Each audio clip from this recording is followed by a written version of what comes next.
యూపీలోని inter first year చదువుతున్న ఒక అబ్బాయి ఆన్‌లైన్ గేమ్ ద్వారా 3,00,000 పెట్టాడు. ఆన్‌లైన్ గేమ్ అంటే ప్యాకాటో లేకపోతే క్రికెట్ బెట్టింగో కాదు. సో, అతనికి ఇష్టమైన గేమ్ పబ్‌జీ ఉంటది కదా! ఆ పబ్‌జీ గేమ్ ద్వారా 3,00,000 అప్పుబెట్టాడు. ఆ 3,00,000 తీర్చడానికి ఆ అబ్బాయి వాళ్ళ ఫ్రెండ్స్ మాస్టర్ ప్లాన్ ఏసారు. ఏం చేశారంటే ఏఐ ద్వారా ఒక ఇమేజ్‌ని క్రియేట్ చేశారు. అది ఎలా ఉందంటే మొహం మీద కొట్టినట్టు ఒళ్ళంతా రక్తంతో ఒక ఇమేజ్ క్రియేట్ చేసి వాళ్ళ తండ్రికి పంపించారు. తండ్రికి పంపించి నాకు అర్జెంట్‌గా ₹1,00,000 కావాలి.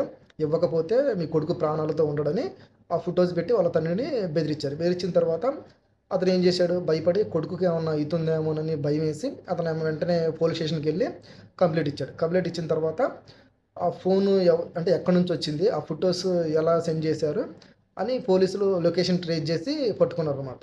అంటే ఆ లొకేషన్ ట్రేస్ చేసింది కూడా ఎక్కడో కాదు. వాళ్ళ బెస్ట్ ఫ్రెండ్ ఇంట్లోనే నైట్ అంటే పొద్దున పూట 2కి ఆయన ప్రశాంతంగా నిద్రపోతున్నాడు. సో, పోలీసులొచ్చి అతన్ని పట్టుకొని అతనికి ఇవ్వాల్సిన కౌన్సెలింగు అతనికిచ్చారు.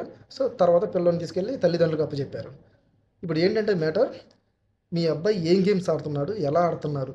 అంటే మీ అబ్బాయి ఏమన్నా లోన్‌లు తీసుకున్నాడా? అంటే యాపుల్లల్లా ఈ మధ్యన ఎవరికి పడితే వాళ్ళకి లోన్‌లు ఇచ్చేస్తున్నారు. అంటే స్టూడెంట్స్‌కి గూడా వాళ్ళ ఐడీ కార్డ్ జూయిస్తే లోన్‌లు ఇస్తున్నారు. సో, మీరు అప్పుడప్పుడు అబ్బాయిలు అంటే ఫోన్‌లు చెక్ చేస్తూ ఉండండి. మీ కొడుకు ఫోన్‌లు. ఏమన్నా లోన్‌లు తీసుకున్నాడా? ఏమేం గేమ్స్ ఆడుతారో అని.